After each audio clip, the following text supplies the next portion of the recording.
Alléluia. Jésus-Christ, le ressuscité, il est notre victoire éternelle. Les amis, quelle bonne nouvelle, car la grâce, le salut, la délivrance, la guérison et la vie dans l'abondance de Dieu, du Dieu d'amour. Tout cela pour nous. Joyeuse fête de Pâques. Bonne fête de Pâques, pasteur. Je reçois et je dis aussi bonne fête de Pâques à toi, Massi. Merci, amen. Et à tous nos amis, nous célébrons vraiment la résurrection du Seigneur Jésus-Christ. Et vous savez, la puissance qui a ramené Jésus d'entre les morts est encore disponible et opérationnelle aujourd'hui. La puissance qui a ramené Christ des morts est encore opérationnelle et disponible aujourd'hui. Et c'est ce que David Bucker a expérimenté quand il saignait abondamment du nez, qui fut défiguré par une grosse boule sur son visage. Eh bien, suivez. Lorsque vous allez chez le médecin et que vous n'entendez rien d'encourageant, c'est là que votre foi est mise à l'épreuve. En novembre 2020, David, le mari de Jerry-Lynn Baker, commença à avoir des saignements de nez constants. Les médecins retirèrent un polype de sa cavité sinusale, mais peu de temps après, les choses s'aggravèrent. Quand son visage a commencé à gonfler, je pensais qu'il avait une infection. Je lui ai dit qu'il fallait rapidement contacter le médecin. Les résultats d'un scanner bouleversèrent la famille. Chuck Denny, le beau-frère de David, était présent. On lui a dit qu'il avait un mélanome des fosses nasales de stade 4. Il n'avait pas beaucoup d'options. On lui a dit que la chirurgie n'était pas envisageable, parce que cela défigurerait trop son visage. Ils nous ont dit qu'il n'y avait vraiment rien à faire. La chimiothérapie n'était pas adaptée au type de cancer dont il était atteint. Je n'avais jamais vu quelqu'un guérir d'un cancer. Chaque fois que j'entendais le mot cancer, c'était synonyme de mort. Je me suis dit, si Dieu n'agit pas, je pense que David ne survivra pas. La première chose que nous devions faire, d'après moi, c'est que nous devions jeûner, chercher Dieu et le voir le guérir. Le visage de David enfla rapidement au point qu'il ne pouvait plus manger ni voir de l'œil droit. Le pasteur Mark Gilbert se souvient de nombreuses prières provenant de plusieurs églises et d'ailleurs. Les deux familles de l'église ont prié pour David ainsi qu'une multitude d'autres personnes. Pas seulement nos églises, David était lui-même pasteur. De nombreuses personnes qu'il connaît ont donc prié pour lui dans différentes régions du pays, croyant que Dieu changerait sa vie. Plusieurs fois par jour, nous prions ensemble. Par moments, on avait l'impression de ne plus savoir où donner de la tête. On avait l'impression de se répéter parce qu'on était épuisé. Cette maladie nous épuisait. Son état ne cessait de s'aggraver, mais les prières, à ce moment-là, étaient très nombreuses. Cela gonflait à l'intérieur de sa bouche aussi vite qu'à l'extérieur. Et il pouvait à peine manger. C'était horrible.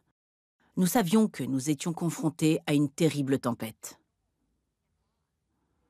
Le matin de Pâques, le docteur Tom Renfro et sa femme, Sid, se rendaient dans leur église pour un service de prière spécial. Se souvenant de la guérison miraculeuse de son mari atteint d'un cancer, Sid fut poussé par la compassion à prier pour David.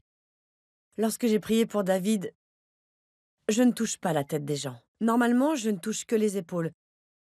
Mais j'ai touché son visage parce que je voulais être très spécifique et très directe. Je me souviens avoir pensé, en me tenant là, que cela allait lui tomber dans la main, parce que nous ressentions la présence de l'Esprit de Dieu.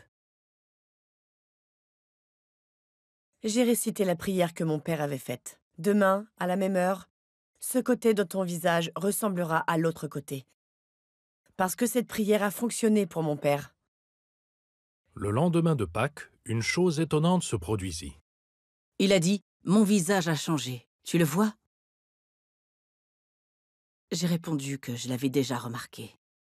J'ai regardé ma femme et je lui ai dit « Je vois un changement sur mon visage ». Elle m'a répondu qu'elle aussi, mais qu'elle avait peur de dire quoi que ce soit. Nous avons donc décidé d'aller manger avec notre famille.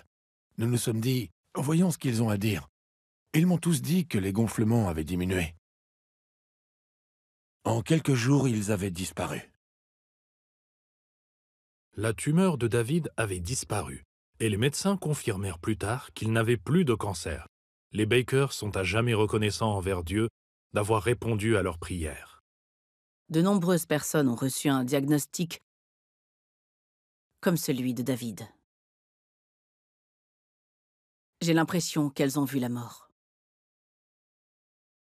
Elles se sont peut-être préparées à la mort, mais je leur dis de ne pas abandonner. Je leur dirai de prendre sa parole dans leur esprit et d'y croire de toute leur force, car c'est ce que nous avons fait. Ce dont j'ai été témoin avec David, personnellement, a renforcé ma foi. Je sais que Dieu peut tout faire, que ce soit grand ou petit, peu importe. Il peut agir dans n'importe quel domaine. J'ai jubilé lorsque j'ai vu la photo et que j'ai constaté que la tumeur avait disparu et que son visage était normal. Quand je vois David maintenant, je pense à la bienveillance de Dieu, à sa miséricorde. À ce stade de la vie de David, dans son âge avancé, Dieu a prouvé sa fidélité à son égard. Je suis reconnaissant de ce qui s'est passé. Que Dieu m'ait guéri, j'en suis reconnaissant. Je n'ai jamais douté de ce que Dieu était capable de faire.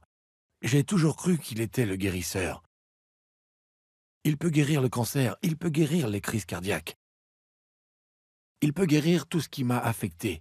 Et il peut y remédier si nous le croyons, si nous marchons dans sa parole, et si nous ne laissons pas le doute et l'incrédulité arrêter la main de Dieu. Je suis très reconnaissant. Ah, ça, c'est un miracle de Pâques, un miracle de la résurrection. David est agréablement choqué parce que le Seigneur a fait pour lui. Les amis, quelle bonne nouvelle, pasteur. Je ne pense pas qu'il est seulement choqué, il est bouleversé par la bonté de Dieu dans sa vie. Et ça, c'est ce que je disais au début, hein, Massi, que la puissance qui a ramené Jésus-Christ d'entre les morts, elle est encore disponible, elle est encore opérationnelle. Pourquoi les gens ne saisissent pas cette opportunité? Parce que c'est trop simple pour eux. N'est-ce pas? En fait, je crois que l'être humain aime les choses compliquées. Quand c'est simple, ça dérange, alors que Dieu veut qu'on attrape ça comme un enfant. Comme un enfant. Et de savoir qu'il ne fait pas exception de personne. Oui, et j'aime ce que tu as dit, c'est toujours opérationnel aujourd'hui. Ce n'est pas périmé, ce n'est pas vieux jeu, c'est la réalité puissante. Et c'est disponible, les amis, pour vous qui nous écoutez. Cette puissance est disponible pour que toi aussi, tu expérimentes ce que c'est que la résurrection du Seigneur Jésus-Christ. Ne nous quittez pas, à tout de suite. Savez-vous que vous pouvez suivre le Club 700 à n'importe quelle heure, où que vous soyez? Le Club 700 est accessible 24 heures sur 24 sur notre chaîne YouTube, Facebook, Instagram et Twitter. Vous y trouverez les méditations du pasteur Kofi et de Massi Domingo, ainsi que des témoignages exceptionnels qui vous encourageront au quotidien. Là où vous êtes, laissez le Club 700 vous édifier et vous fortifier pour la journée.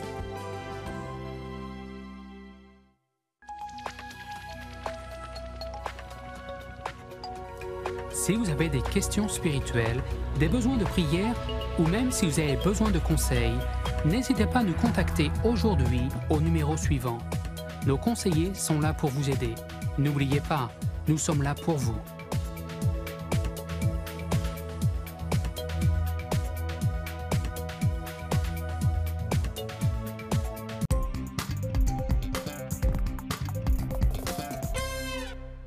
Les amis, vous êtes encore avec nous au Club 700 et nous fêtons Pâques.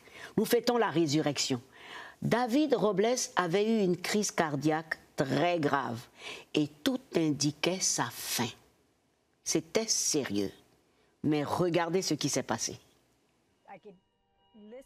J'entendais les médecins et les infirmières me parler, mais cela ressemblait à un bruit de tunnel. J'étais paralysée. Mon monde entier était sans dessus-dessous. Beth ne pouvait rien faire d'autre que de regarder son mari, David Robles, être opéré d'urgence. Je savais que c'était peut-être la dernière fois que je voyais mon mari vivant.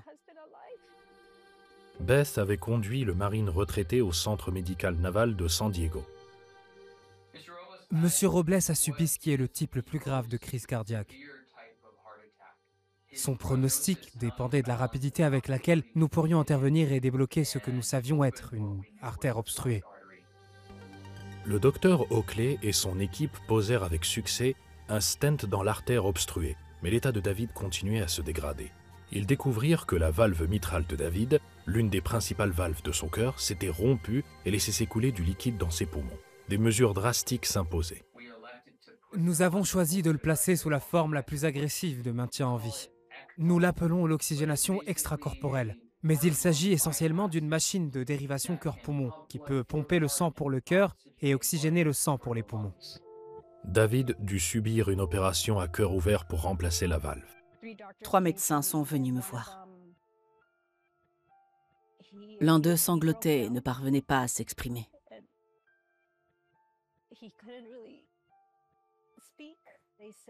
Ils m'ont dit « Votre mari est vraiment malade. Votre mari est en soins intensifs. » J'ai interprété cela comme « Votre mari pourrait mourir et il y a de fortes chances qu'il ne s'en sorte pas. » Le lendemain, David fut transféré au centre de traumatologie cardiaque de l'hôpital Sharp Memorial, situé à proximité. David devait subir une opération à cœur ouvert pour remplacer la valve. Mais comme ses reins commençaient à lâcher, son équipe médicale décida que l'opération était trop risquée.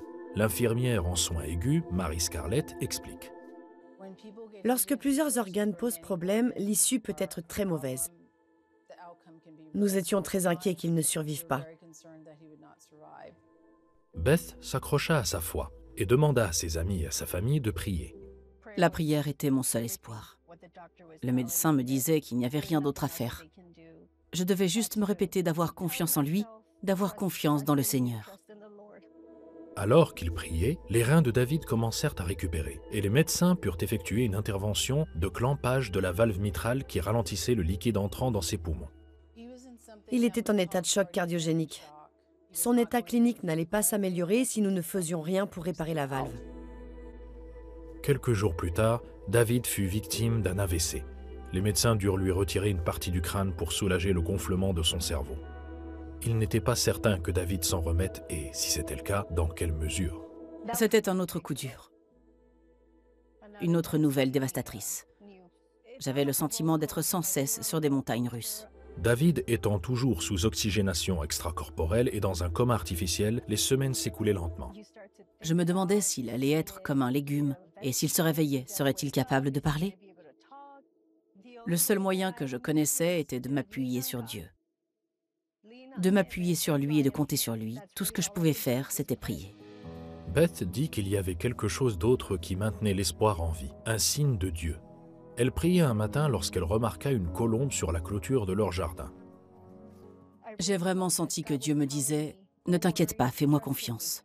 J'ai ressenti beaucoup de paix. Lentement, l'état de David s'améliora et il put être débranché de l'oxygénation extracorporelle et sorti du coma. Cependant, il ne parvenait pas à parler et le côté droit de son corps était paralysé. Les médecins n'étaient pas sûrs qu'il puisse marcher ou même se nourrir à nouveau.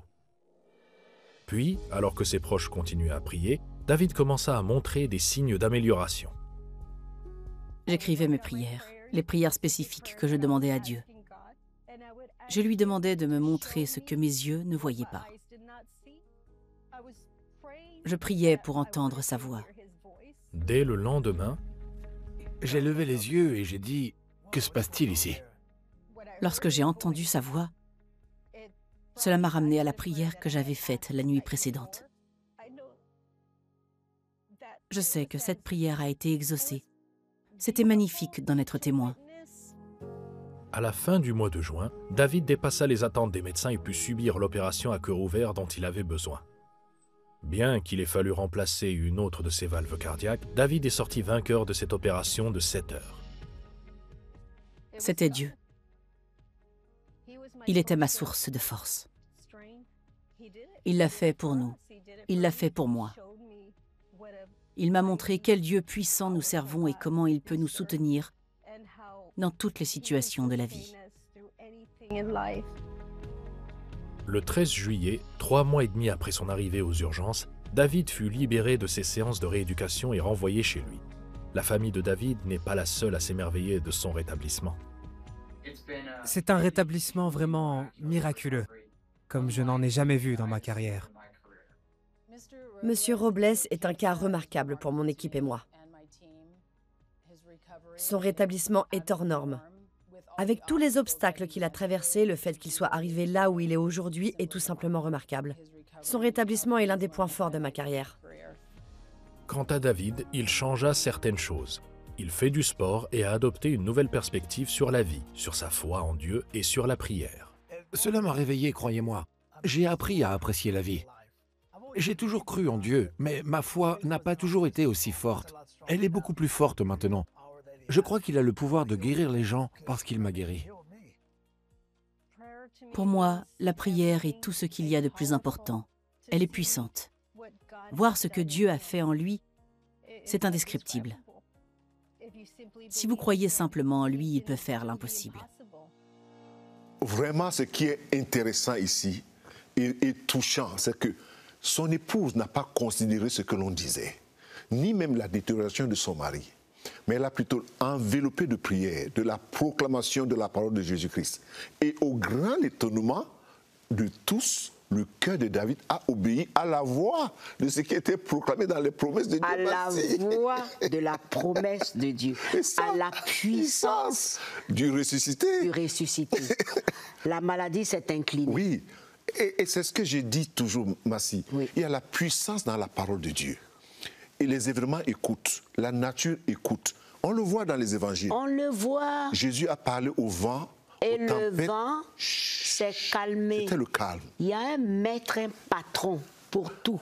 Alors quand vous avez ce maître et ce patron en vous, vous faites ce qu'il dit et vous verrez cela s'accomplir. Alors ne nous quittez pas, à tout de suite.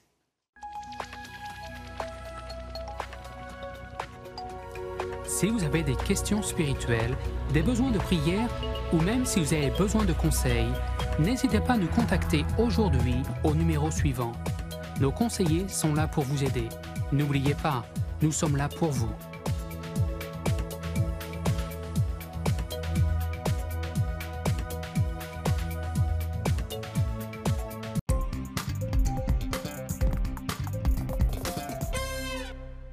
Merci de rester avec nous dans cette belle fête de Pâques avec vous. J'ai intitulé « Avec quelle plume ?» pour cette fête de Pâques. Je me suis permis d'emprunter cette poésie d'un écrivain narrateur de l'histoire, et je vous cite. « La nature de Christ et les caractères de sa mission, sa présence et son œuvre, son apparition dans l'histoire et son rôle en dehors du temps, tout est pour la pensée une source de questions pleines d'intérêt, sans doute, mais aussi pleine d'obscurité. Cette âme qui, elle aussi, se développe, croit en sagesse, souffre, se réjouit, s'attache, ressent la tentation, s'abat dans la tristesse, puis se relève triomphante au milieu de toutes les faiblesses. Elle est pure de toute souillure, et ferme, sereine, sainte et radieuse, révèle au monde l'idéal d'une grandeur humaine qui se confond même avec la grandeur de Dieu. Mais comment concevoir et définir la personnalité du Fils de Dieu? Ses rapports avec le Père et le Saint-Esprit, l'union de la divinité et de l'humanité de sa personne, son œuvre de roi, de sacrificateur, de prophète, son origine, sa naissance, sa vie, sa mort, sa résurrection et son action dans l'Église et auprès du Père, son second avènement, parce que nous l'attendons, son règne futur. Qu'est-ce qu'on peut dire, les amis?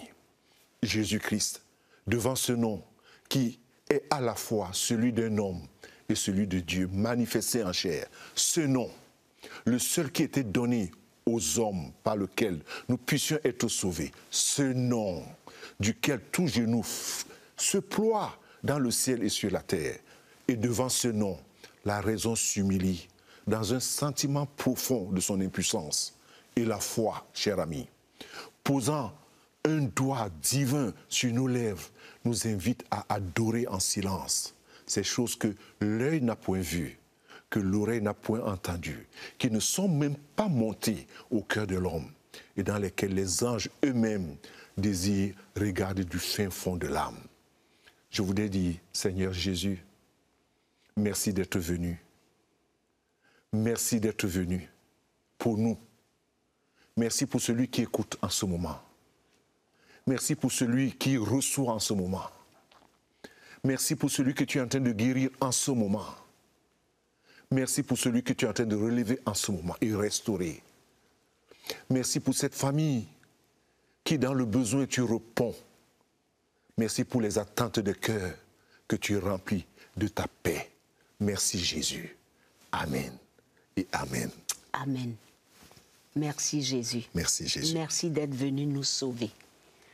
Alors les amis, restez avec nous pour suivre encore des belles histoires grâce au ressuscité. Ce garçon de 11 ans, Timo, qui a été marqué en regardant pour la première fois à cause de Superbook et dans Superbook, l'épisode de Jésus-Christ, le ressuscité. Oh, quel choc, mais un choc merveilleux. Suivez. Timo, 11 ans, était dérouté par les deux religions de ses parents. Mon père était musulman et ma mère chrétienne. À un moment donné, il dit qu'il a essayé de pratiquer l'islam. Mon père m'a dit que je devais pratiquer la prière quotidienne musulmane. Mais c'était difficile pour moi parce que je ne savais pas comment faire. Un jour, il accepta une invitation à se rendre à un programme parascolaire soutenu par Orphans Promise de CBN. Il reçut des snacks gratuits et des enseignements. Il entendit également parler de la Bible grâce à Superbook de CBN. La première histoire que j'ai regardée était celle de David combattant Goliath. Ce qui m'a plu, c'est que David s'est montré courageux et qu'il n'a pas eu peur de combattre Goliath. Mais c'est l'histoire de Jésus mourant sur la croix qui a finalement touché son cœur. J'ai pleuré lorsque j'ai vu la partie de l'histoire où Jésus a été fouetté, a porté la croix et a finalement été crucifié. Ce jour-là, Timo pria pour devenir chrétien. J'ai prié, Dieu, pardonne-moi mes péchés. J'ai également prié, Jésus, je t'invite à venir dans mon cœur pour être mon Seigneur et mon Sauveur. Timo a déclaré qu'il aime partager des histoires de Superbook avec sa famille et qu'il prie pour qu'un jour, ils aillent tous ensemble à l'église. Ils aiment les histoires que je leur raconte. Je suis reconnaissant à Jésus et aux personnes qui nous ont donné Superbook. Merci. Vraiment, ce petit garçon n'a pas attendu d'être plus âgé ou adulte ou faire toutes les fêtes et puis maintenant venir accepter Jésus-Christ. Il l'a cru pour être sauvé. Et nous remercions Obi. Tout à fait, Massi. Oui. Il y a d'autres qui disent que bon, je vais attendre de vieillir un peu. Bien faire la fête quand même. Parce que quand on est un chrétien, là... la vie semble être trop calée. On est trop serré là. Non. Ça, c'est une belle fête, Massi. Ça, c'est une belle fête. Et Superbook est une bonne chose pour les enfants. Les amis, voilà, on peut célébrer Pâques tous les jours. Tout à fait. En célébrant Jésus-Christ, qui revient bientôt. Très bientôt. Oui. Et ça, c'est sûr qu'il va revenir, Massi. Oui. Ça, c'est sûr. C'est sûr. Alors, dansons avec le chantre Koné Fontali pour célébrer cette résurrection. Joyeuse fête de Pâques. Toi aussi, Massi. Oui. Au revoir, les amis.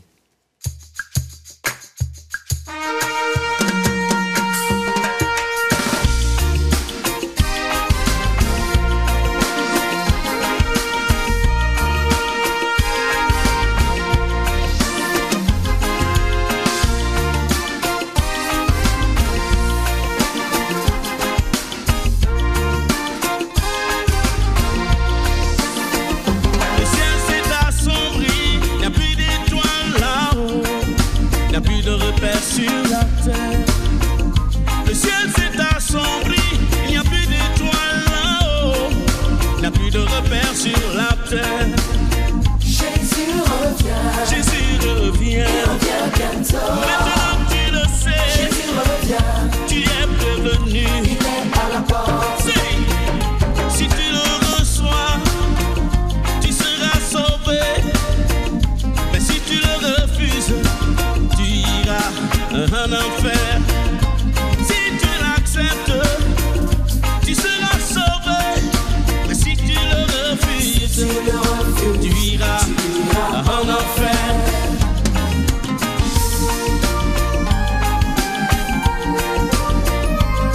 Vous pouvez voter vos lois en Europe, en Afrique. Vous pouvez voter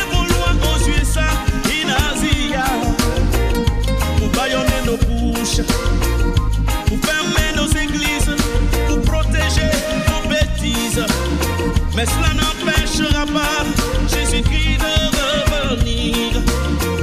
Vous pouvez nous bâillonner, fermer nos églises, prendre des lois pour protéger vos bêtises, mais cela n'empêchera pas Jésus-Christ de revenir. Ton titre ne l'empêchera pas.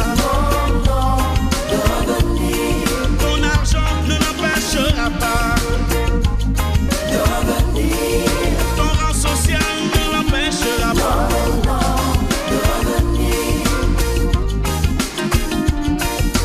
Si vous voulez voter vos lois dans vos institutions puissantes, ça ne l'empêchera pas.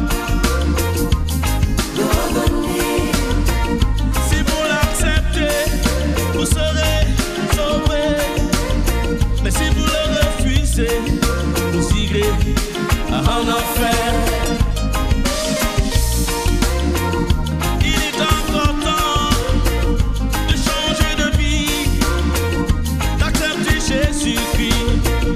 Il est encore temps de l'accepter, de le recevoir dans son cœur.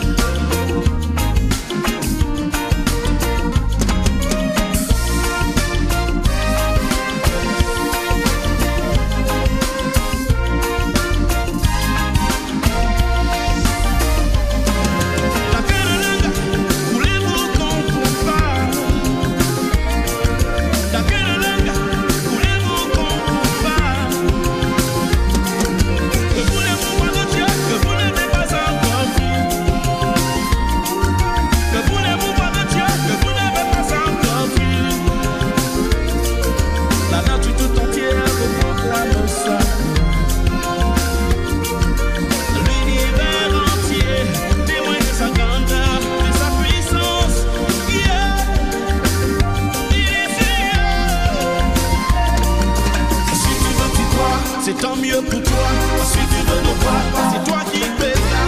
Jésus est Seigneur, il demeure Seigneur, il reviendra plus fort pour chercher son église. Wanto Shiro Bosi, Rara Skere, Damaboro Sio, Kokoba.